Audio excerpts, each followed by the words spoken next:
अच्छा जी, इंजाइम क्या होते हैं? इंजाइम की डेफिनेशन को सिर्फ 4 पॉइंट याद रखें। डेफिनेशन लगती है, enzymes are the protein. Enzyme क्या होते हैं? Protein, number 1। और दूसरे नंबर पे they speed up the specific chemical reaction, और एक ख़ास रिएक्शन की स्पीड को तेज़ कर देते हैं, स्पीड अप बढ़ा देते हैं। पहली प्रोटीन इन नेचर है, और दूसरे they speed up the specific chemical reaction.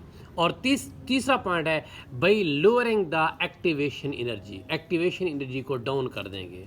और आखिरी पॉइंट है but are unalter themselves at the end of the reaction, और जब रिएक्शन ख़त्म हो जाएगा ये जैसे थे बिल्कुल वैसे ही रहेंगे। तो 4 पॉइंट्स के अंदर प्रोटीन इन नेचर, और दूसरा point lower the activation energy, और तीसरा point speed of the specific chemical reaction, और चौथा they unaltered at the end of the reaction. अच्छा, इंजाइम को हम बायो कैटालिस्ट भी कहते हैं। क्यों? क्योंकि इंजाइम वर्क लिविंग बॉडी के अंदर करते हैं, इस वजह से बायो कैटालिस्ट कहते हैं। आप कहें कैटालिस्ट क्या होता है? कैटालिस्ट वो सब्सटेंस होते हैं जो केमिकल रिएक्शन की स्पीड को बढ़ा देते हैं। तो ये केमिकल रिएक्शन की स्पीड को बढ़ाने वाले कैटालिस्ट, और अगर यही कैटालिस्ट केमिकल रिएक्शन की स्पीड को किसी जानदार की बॉडी के अंदर बढ़ा रहे हैं तो उसे हम कहेंगे bio catalyst. Bio mean life होता है। अच्छा, कितनी स्पीड बढ़ाते हैं? 10 to 3 times to 10 to 8 times तक इसकी स्पीड को बढ़ा देते हैं। आप ये कह सकते हैं कि अगर एक रिएक्शन इंजाइम की मदद से 30 मिनट में हो सकता है तो बग़ैर इंजाइम के वो रिएक्शन एक साल लगेगा। एक 30 मिनट में होने वाला रिएक्शन 1 साल लेगा। आप दूसरे लफ्ज़ों में यूँ भी कह सकते हैं कि इंजाइम के बग़ैर ज़िंदगी का वजूद ही मुमकिन नहीं है। समझ लगी है? अच्छा, इसके अलावा आपको पता है सारी की सारी प्रोटीन कहाँ बनती हैं? प्रोटीन बनती है राइबोसोम में। और आपको पता है इंजाइम प्रोटीन इन नेचर है, तो मतलब इंजाइम कहाँ बन रहे हैं? इंजाइम कहाँ बन रहे हैं? हादी चुप हो जाओ। इंजाइम कहाँ बन रहे हैं? राइबोसोम में। प्रोटीन जो राइबोसोम में बन रही है, इंजाइम भी प्रोटीन है, तो ये भी कहाँ बन रहे हैं? राइबोसोम में। तो मैं कह सकता हूँ the factory of the enzyme आप कहेंगे राइबोसोम। और राइबोसोम कहाँ बनते हैं? The factory of the ribosome in the nucleolus में बनते हैं।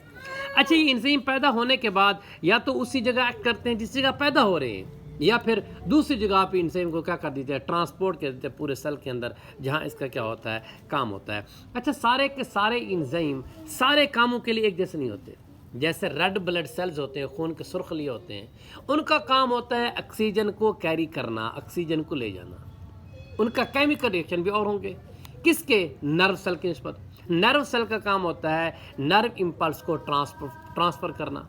इन दोनों के अंदर जो केमिकल रिएक्शन हो गए, वो दोनों के अंदर केमिकल रिएक्शन डिफरेंट हो गए। जब केमिकल रिएक्शन डिफरेंट हैं तो दोनों के अंदर इस्तेमाल होने वाले इंजाइम भी डिफरेंट हो गए।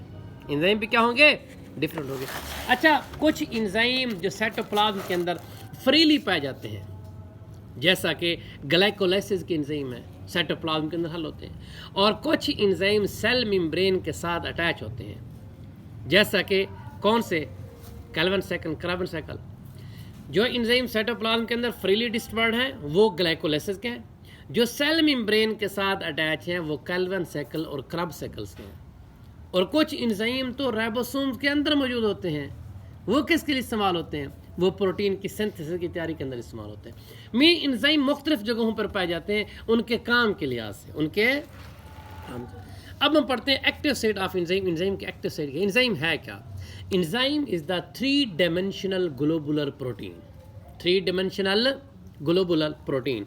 अच्छा, ये बनी होती हैं पॉलीपेप्टाइड चेन से। आपको पता है प्रोटीन पॉलीपेप्टाइड चेन की बनी होती है, और ये पॉलीपेप्टाइड चेन कॉइल्ड होती है अमंग अपॉन देमसेल्स, यानी अपने ऊपर जो पॉलीपेप्टाइड चेन है वो क्या होती है? वो कॉइल्ड हुई होती है। पॉलीपेप्टाइड चेन क्या होती है? कॉइल्ड हुई होती है। अच्छा, इसके अलावा अगर हम बात की जाए तो इसी को हम कहते हैं globular structure of the protein.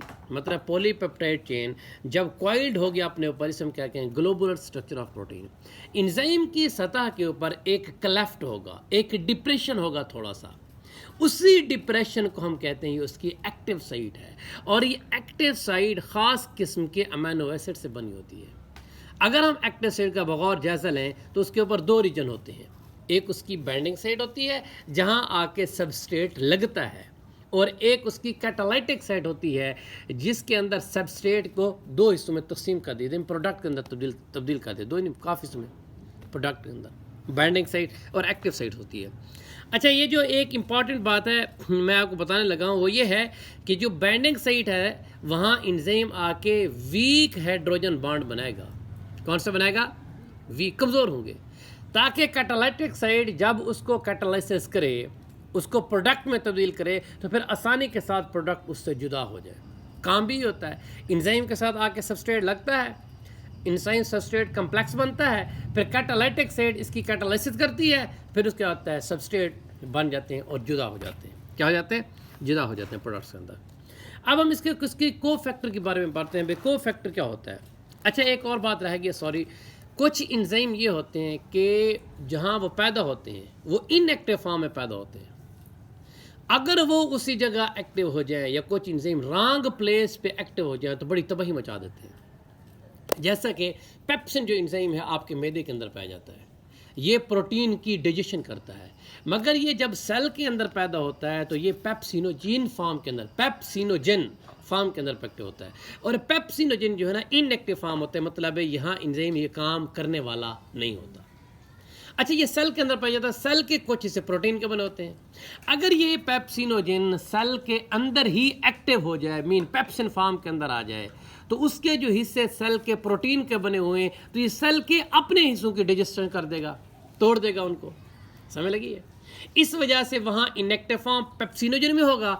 जब ये मैदे के अंदर पहुँचेगा तब ये पेप्सिन में तब्दील होगा, और पेप्सिन के अंदर तब्दील होकर हमारी जो प्रोटीन की तरह फ़र्क है, हमने गोश्त खाया है, तो उसको क्या कर देगा? डाइजेस्ट कर देगा।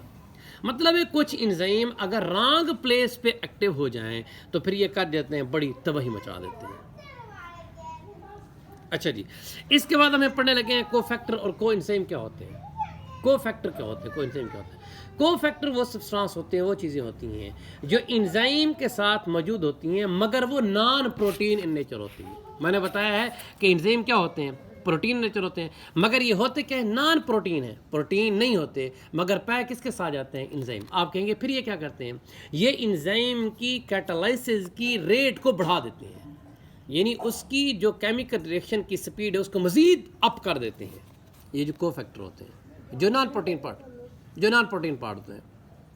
अच्छा जी, अभी हम इसके बारे में पढ़ने लगे हैं। को फैक्टर की फिर 3 किस्में होती हैं। एक उनका होता है मेटालाइन, और दूसरा होता है उनका प्रोस्टेटिक ग्रुप, और तीसरा उनका होता है को एंजाइम। ये को फैक्टर की 3 किस्में, मेटालाइन, प्रोस्टेटिक ग्रुप और को एंजाइम। मेटल की जब बात करते हैं, जिंक हो गया, मैग्नीशियम हो गया, कैल्शियम, कॉपर, ये सारे के सारे क्या हैं? मेटल आयंस हैं। और ये मेटल आयंस एंजाइम की जो नॉन फंक्शनल एक्टिव साइट होती है, फंक्शनल नहीं, नॉन फंक्शनल एक्टिव साइट को फंक्शनल एक्टिव साइट में तब्दील कर देते हैं। नॉन फंक्शनल एक्टिव साइट को किस में तब्दील कर देते हैं? फंक्शनल एक्टिव साइट में तब्दील कर देते हैं। कौन? Metal ions. अच्छा, मेटल आयंस की एक और बड़ी इंपॉर्टेंट चीज़ ये है कि ये जो एंजाइम है उसकी शेप को तब्दील करते हैं। एंजाइम की शेप को क्या करते हैं? तब्दील करते हैं, जिसकी वजह से बाद औक़ात सबस्ट्रेट नहीं लग पा रहे होते तो सबस्ट्रेट आके अटैच हो जाते हैं। मतलब है अगर ख़ास किस्म का सबस्ट्रेट वो आया है, कोई तब्दील था, वो एंजाइम के ऊपर लगना चाह रहा है, मगर उसकी एक्टिव साइड जो है ना वो थोड़ी सी क्या है? तब्दील है, तो ये उस एक्टिव साइड को फिट कर देंगे ताकि सबस्ट्रेट आगे कर सके, लग सके। तो ये वाला पहला था हमारा था मेटालाइन, जो कि क्या है? को फैक्टर है। अब हम दूसरा पढ़ने लगे हैं जिसे हम कहते हैं प्रोस्थेटिक ग्रुप। प्रोस्थेटिक ग्रुप होते हैं कि जो एंजाइम के साथ लूजली अटैच होते हैं, बल्कि कोवलेंटली बॉन्ड होते हैं, ये स्ट्रांगली अटैच होते हैं। प्रोस्थेटिक ग्रुप क्या होते हैं? एंजाइम के साथ बड़े स्ट्रांग अटैच होते हैं, कोवलेंट बॉन्ड बनाते हैं। क्या बनाते हैं? कोवलेंट बॉन्ड बनाते हैं। इन्हें हम क्या कहते हैं? Prosthetic group. ये प्रोस्थेटिक ग्रुप ऑर्गेनिक कंपाउंड हो सकते हैं, जैसा कि हीमाटिन है। हीमाटिन के बारे में आप समझती हैं?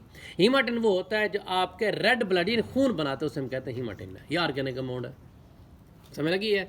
अच्छा, इसके अलावा कुछ ऐसे भी को फैक्टर हैं जो एंजाइम के साथ लूजली अटैच होते हैं, उन्हें हम को एंजाइम कहते हैं। अगर ये कोवलेंटली बॉन्ड अटैच हों, स्ट्रांगली अटैच हों, तो फिर ये क्या कहलाते हैं? Prosthetic group.